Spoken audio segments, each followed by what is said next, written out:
today with Jon Holmquist. Jon is a Bitcoin activist who's actually worked with a number of Bitcoin companies, including Ripple. He's actually the founder of Bitcoin Black Friday that we saw back right around Thanksgiving time this past year. Jon, how are you doing today? I'm doing pretty good. Thanks for having me. Not a problem at all, Jon. I'm glad to have you on the show. So, like I said, Jon is involved in the Bitcoin community. He's worked with a number of Bitcoin companies and also started Bitcoin Black Friday. So, I'd like to ask him a lot of questions about Bitcoin today. We're going to sort of stray away from the typical Federal Reserve motif and focus on something a little bit different today. So, Jon, do you feel that Bitcoin has the potential to become a legitimate currency? The fact of the matter is, people are already using it for exchange. They are buying and selling goods for it, so it already is a currency. Right, right. So yeah, you definitely think that it has already become a legitimate currency. And would you say that it's a stable currency? Is it sort of unstable? Do you think it will eventually become stable? What's your view on how it actually operates currently? So, as with any currency, it's all about how you're using it. If an individual today was to use Bitcoin simply as a way to Mhm. purchase goods on the internet, they buy a little bit of Bitcoin, they go out, they buy things with it, and the amount of exchange risk that they take in that very short transaction period is tiny. However, if you're an individual that's purchasing Bitcoin as a Mhm. short-term investment or something like that, or sort of as your savings account currency, if that makes any sense, um, there is going to be some moderate risk because it's still such a very very small market. Uh, there are a lot of people investing in Mhm. Bitcoin, and it grows bigger every single day. But compared to other national Right. currencies, it's still very Do you tiny. think that it's paved the way for another alt currency to become a legitimate currency, or maybe work alongside Bitcoin? Are there multiple alternate currencies that you could see working alongside Bitcoin? So Bitcoin obviously was the first sort of digital currency of this sort that allowed transactions to occur without any sort of central server processing the transactions. Um, that being said, it's run pretty well for about 5 years without any too big major issues. Um, so the question that you're asking really is Bitcoin fundamentally broken? And then secondly, are there competing alternatives out there that could overtake Bitcoin? Um, for the first one, if it's fundamentally broken, I don't think so. It's very hard Right. and difficult to say if it is fundamentally broken. Um, I don't think anyone right now has proof that it's fundamentally broken. Otherwise, they would have broken it by now, because there's a lot of money involved. So I don't think it's fundamentally broken at this point. The question is whether it will become unsustainable in the next couple of years. There's been a lot of issues lately around the 51% mining issues, the centralization of mining, which hopefully we can come to a proper resolution for. As for the second part of the question, whether there could be a viable alternative currency created because of Bitcoin's sort of invention, yes, I think that there is a possibility for an alternative. It doesn't necessarily have to take over Bitcoin, though. There are lots of different problems in currency and transactions that there are plenty of sort of Okay. holes to fill, And do you feel things that like could be made much America better. benefits from having a competing currency like Bitcoin around?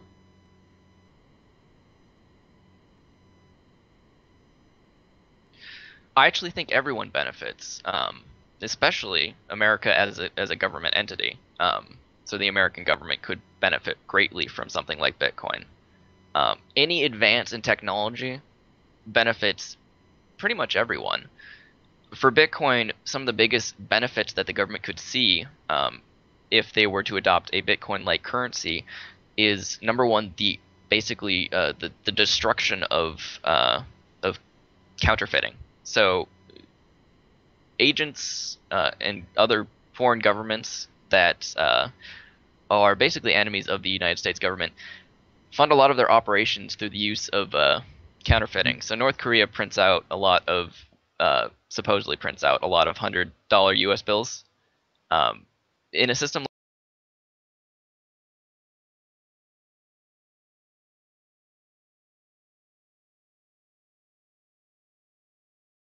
transactions into the ledger book because everyone knows where every single Bitcoin is at every single second of the transaction. Right. So you say that not only would we as people here in the United States benefit from this, the United States government would actually benefit as well. Right, because there are benefits to Bitcoin that right now the U.S. dollar doesn't necessarily have, and also a lot of the transaction systems for the U.S. dollar. It's not very easy in the States to send money overseas right now, and something like Bitcoin definitely takes the global economy to a consumer level. It allows anywhere in the world. So it would definitely also make it like a more universal form of currency as well, right? Correct.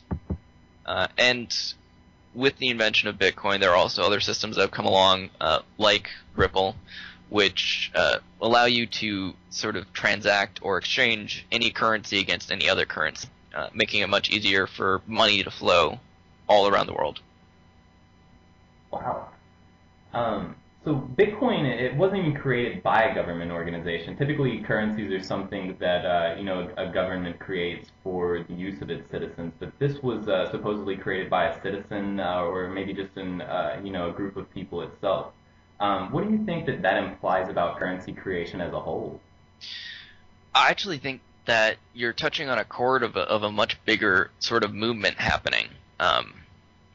You're beginning to see a lot of the positions of trust and power that normally were trusted to either corporations or governments slowly coming back towards the community. So you have things like currency creation, which was now created essentially by a community, trusted by a community, built upon by a community.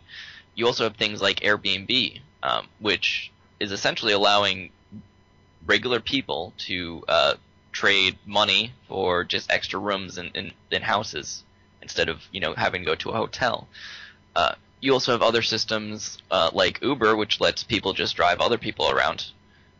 There are a lot of platforms that are being created that allow people to sort of trust people that they haven't met yet, just by having some sort of ledger that records all these transactions, all these interactions that people have together. Right. So it's not just necessarily something that has to do with currency. You're saying it's the entire mindset that's beginning to change. Right.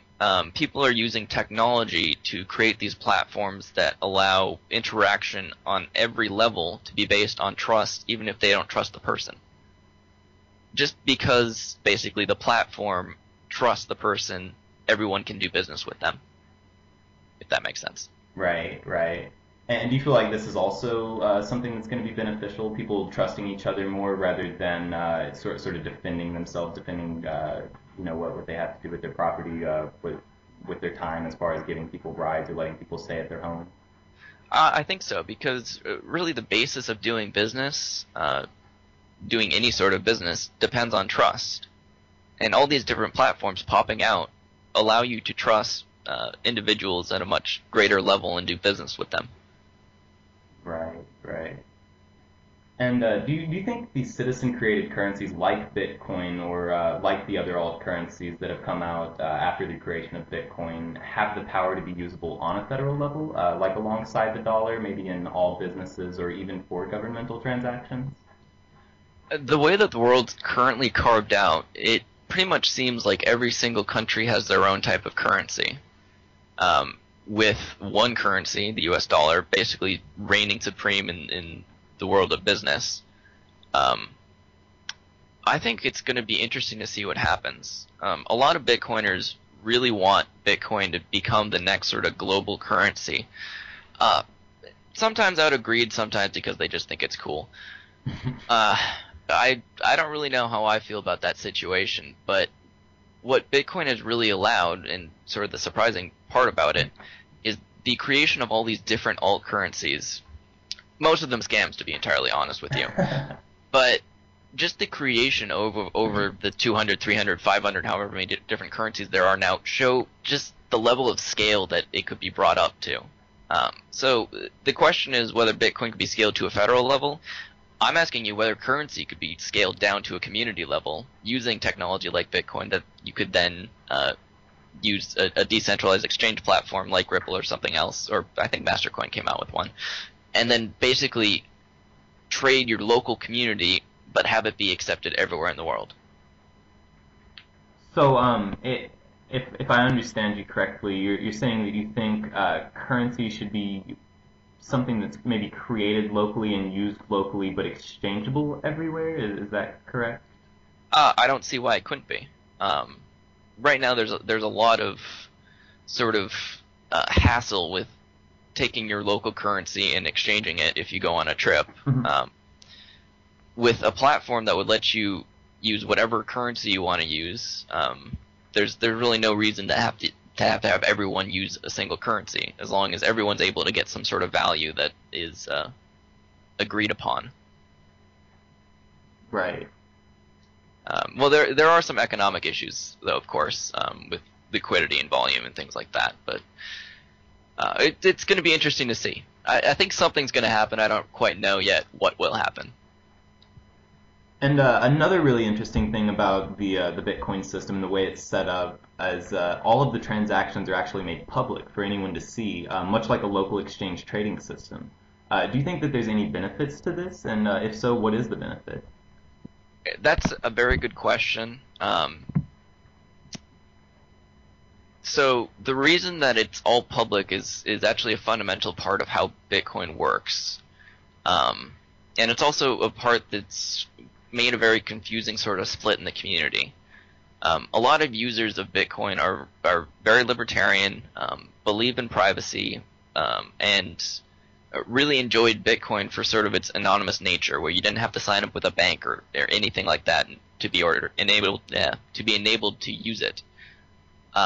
However, a big part of Bitcoin is having the public ledger, the blockchain that's out there in the open for anyone to see in order to actually do transactions. So I don't know if it's going to be a benefit or if it's going to be a hurdle in the long run, especially for consumers, because it almost feels like there's going to have to be some sort of anonymizing agent, whether it's a centralized platform like Coinbase or some sort of tool that will basically mask any of your transactions so that companies that you buy from won't be able to see where else you send money to. Right. So there are some benefits associated with it, but it could also end up being a very big privacy issue. But that's something that is not really too big of a risk, and I think will be solved in the long run. Okay. And is there anything that you think that the Bitcoin system teaches us about currency or could teach us about currency? One of the most interesting things that I've found about it is initially when people ask about it, they ask the question like, does it have any value? Which it's hard to sort of answer that question when the thing that they know most about value is the U.S. dollar, which if you ask them what the U.S. dollar is worth, it's hard to come up with an answer. It's just kind of what it is. Right. What it ends up being is it's all just about a community trusting something to have value, trusting it to have some sort of worth. Everyone now in the Bitcoin community agrees that Bitcoin has a value. Let me pull up what the value is right now. Everyone agrees that one Bitcoin is worth 625.7 US dollars. Everyone trusts in it enough to believe that it's going to be worth, or at least around that amount, for the next day or so. Hopefully there won't be a big crash. But it brings up the discussion, though, of what makes something valuable, what makes a currency valuable, just by providing an alternative. So I think even if Bitcoin doesn't end up being, any more massive than it already is, it will still at least bring up the discussion of currency and at least give you some sort of tangible alternative to look at and compare to the currencies we already know and use. So you feel like, if anything else, Bitcoin has at least sparked a conversation about what currency is, what value is. Yeah. Yes, definitely. And is there anything else, John, that you'd like to inform our viewers about today? Well, just if anyone's interested in learning more about Bitcoin, there are a lot of websites out there. WeUseCoins.com is a good one to go to. And if you're interested in hearing about Ripple, Ripple.com is a good website. The the two videos on those websites are very informative. But in the long run, just keep an eye on it. See what happens with it. If anything, it will help online internet transactions become a lot smoother than they currently are. Okay, that's great. And Jon, I really, really appreciate you being on the show today, man. No problem. It was a pleasure.